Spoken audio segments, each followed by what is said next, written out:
गुरुजी, एक प्रश्न है, मनुष्य के मन की चंचलता कैसे दूर की जा सकती है? जी, प्रश्न बहुत अच्छा है और सबके काम आने वाली बात है। तो 84 लक्ष योनियों में सीमित है।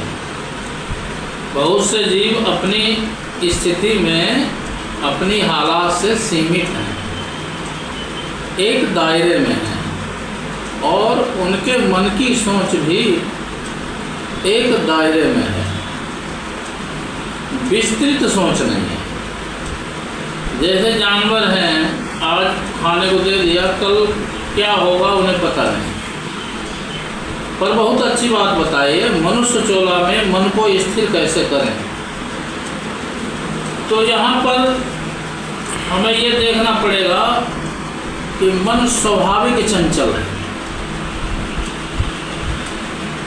जो मन है ये गतिशील है। जैसे व्यक्ति बैठा है तो उसका मन गति कर रहा है।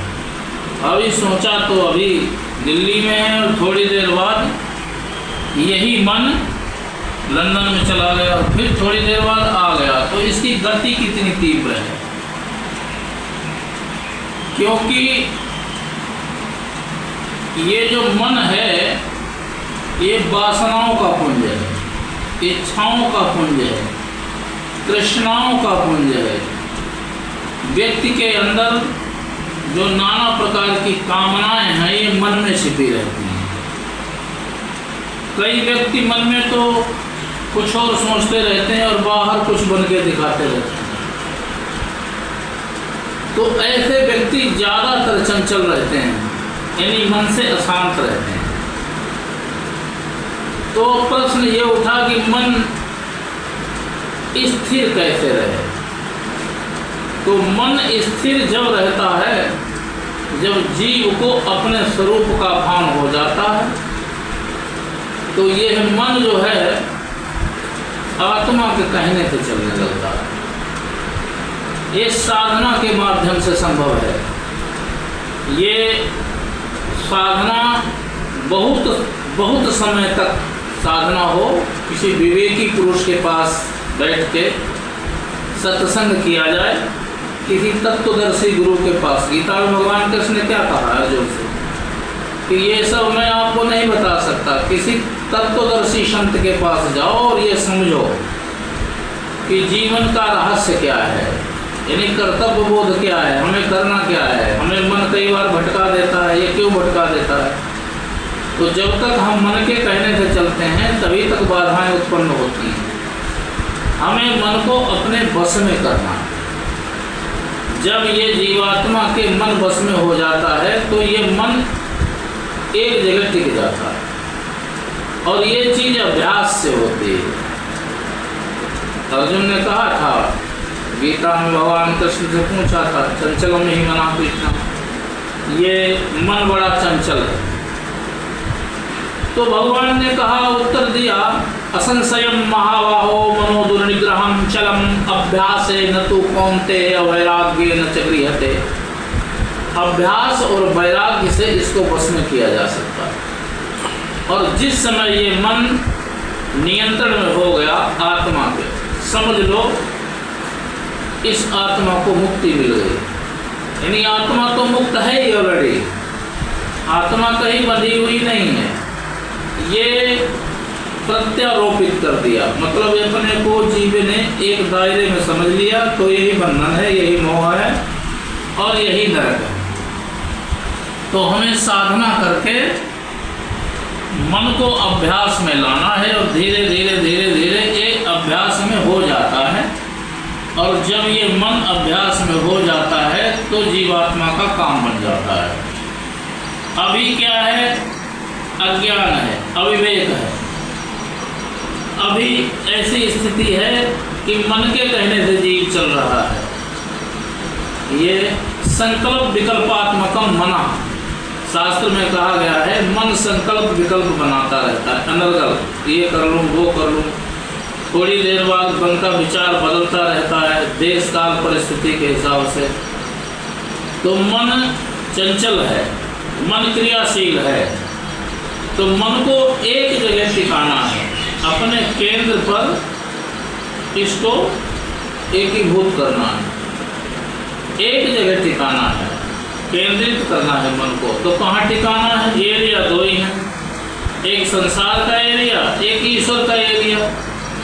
तो ईश्वर में टिकाना है। जब ये मन ईश्वर में टिकने लगता है धीरे धीरे धीरे धीरे धीरे धीरे, तो ऐसी स्थिति आ जाती है कि मन एक जगह टिक जाता है, वो फिर विवेकी पुरुष बन जाता है।